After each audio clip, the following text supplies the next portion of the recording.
بسم اللہ الرحمن الرحیم۔ لیڈیا کی سلطنت اور ایشیائی کوچہ۔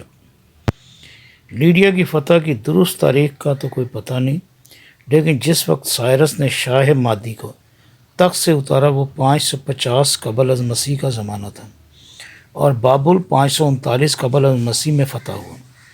نابونیدس کی تحریروں کے مطابق 547 قبل از مسیح سائرس کی فتوحات کا دور تھا۔ اہل لیڈیا نے پہلے ہخامنشی سلطنت کے شہر پیٹریا پر حملہ کیا جو کیپاڈوسیا میں تھا۔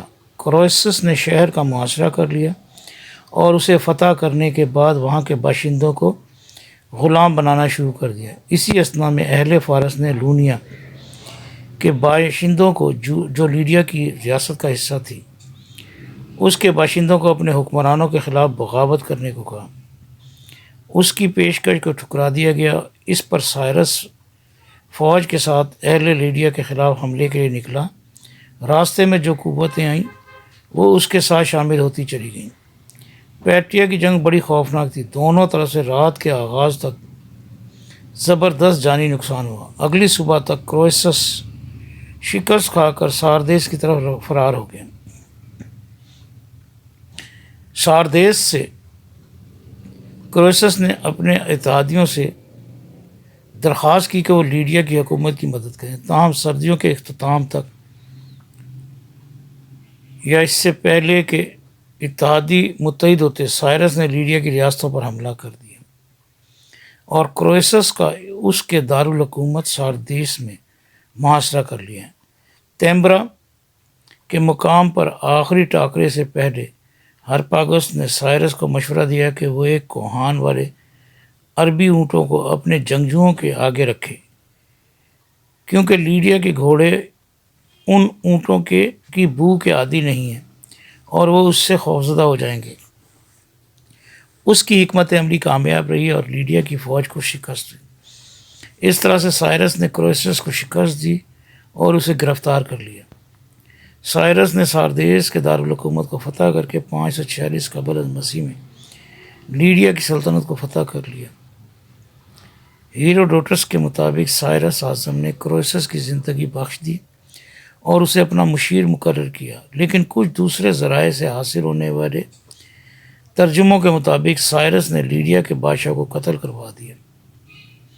دارالحکومت واپس پہنچنے سے پہلے سائرس اعظم نے لیڈیا کے پیکٹیاس نامی ایک شخص کی ذمہ داری لگائی کہ وہ کرویسس کے خزانے کو فارس بھیجے، تاہم سائرس کی روانگی کے فوراً ہی بعد پیکٹیاس نے دہشت گردوں کے ساتھ ساز باز کر لی اور ساردیس میں فارس کے صوبوں لیڈیا اور ٹرابلس کے خلاف بغاوت ابھاری۔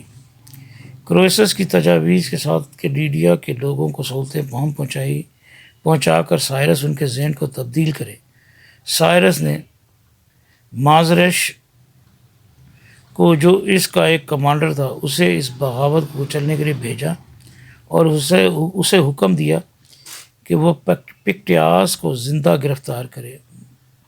ماسکریس کی آمد پر پیکٹیاس لونیا کی طرف بھاگ گیا، جہاں اس نے مزید دہشت گرد خریدے۔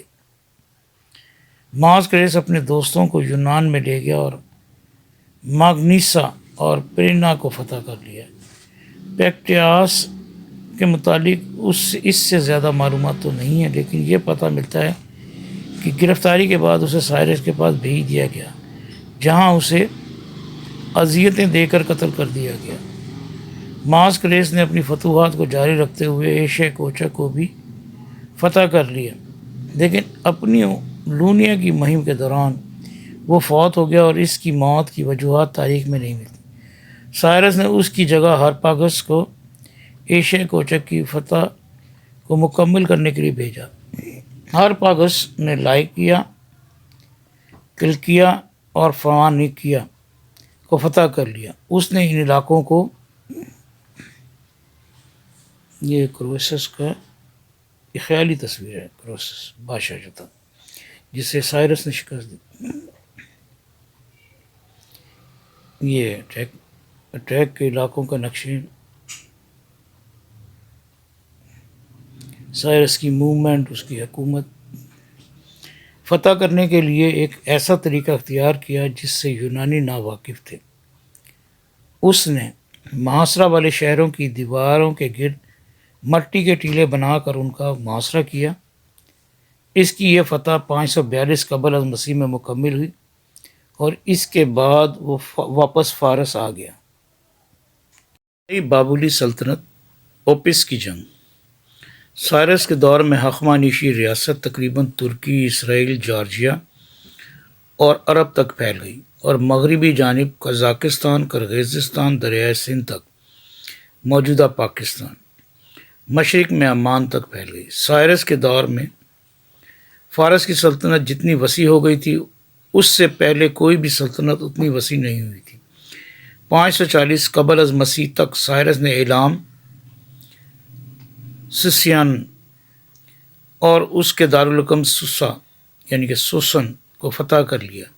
نابونی 10 کرونیکل کے مطابق جنگ سے پہلے نابونی 10 نے حکم دیا کہ وہ مجسمے جو بابل کے شہروں سے باہر ہیں انہیں دارالحکومت میں لایا جائے، کیونکہ اس کے اندازے کے مطابق جنگ 540 قبل از مسیح کے موسم سرما میں شروع ہونے کا امکان تھا۔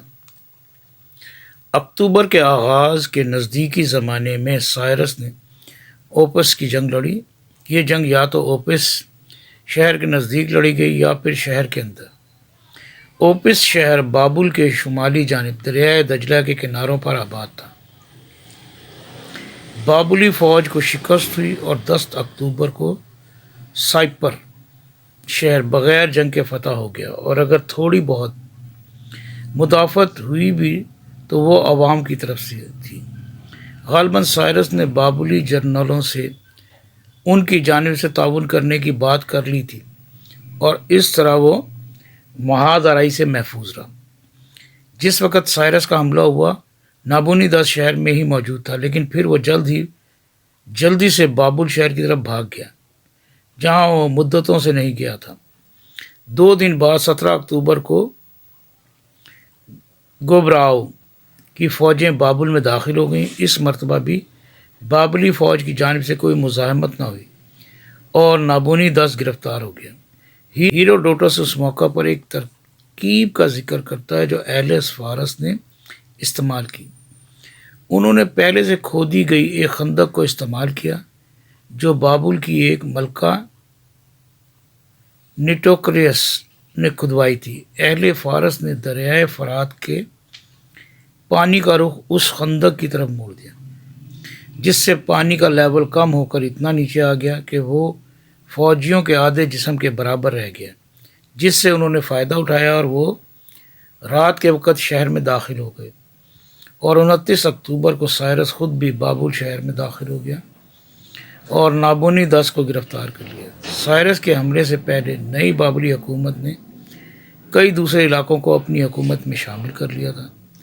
بابل کو فتح کرنے کے ساتھ ہی سائرس نے کئی دوسری قومیتوں کو بھی اپنی سلطنت میں شامل کر لیا تھا، جس میں شام، یہودیہ یعنی سیریا، عرب اور عرب پیٹرایا شامل تھے۔ بابل کی فتح کے بعد سائرس نے اپنے نام کے ساتھ شاہ بابل، شاہ سمیر اور القاد اور شاہ عالم کے خطابات استعمال کیے۔ سائرس کے مشہور سلنڈر پر بھی اور ایسا گیلا کے عبادت خانے پر درج تحریر کے مطابق سائرس نے اپنی فتوحات کو اہل بابل کے خدا مردوک کے نام کیا تھا۔ سائرس کے سلنڈر پر اہل بابل کے خدا مردوک سے متعلق ایک تحریر درج ہے جس کے مطابق نابونی 10 ایک بے دین شخص تھا جس نے مردوک کو ناراض کیا اور فاتح سائرس سے مردوک خوش ہوا۔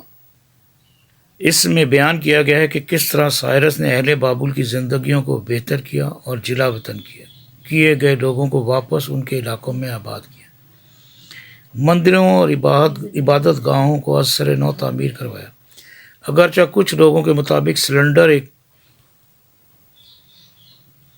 طرح کے انسانی حقوق کے منشور کو ظاہر کرتا ہے، لیکن مورخین کے مطابق یہ میسوپوٹامیہ کی ایک قدیم رسم تھی کہ ہر نیا حکمران اپنی حکومت کا آغاز عوام کے لیے اصلاحات کا اعلان کر کے کرتا تھا۔ سائرس کی حکومت اتنے وسیع علاقے پر قائم ہوئی تھی کہ اس سے پہلے کبھی کوئی اتنی وسیع حکومت قائم نہیں ہوئی تھی۔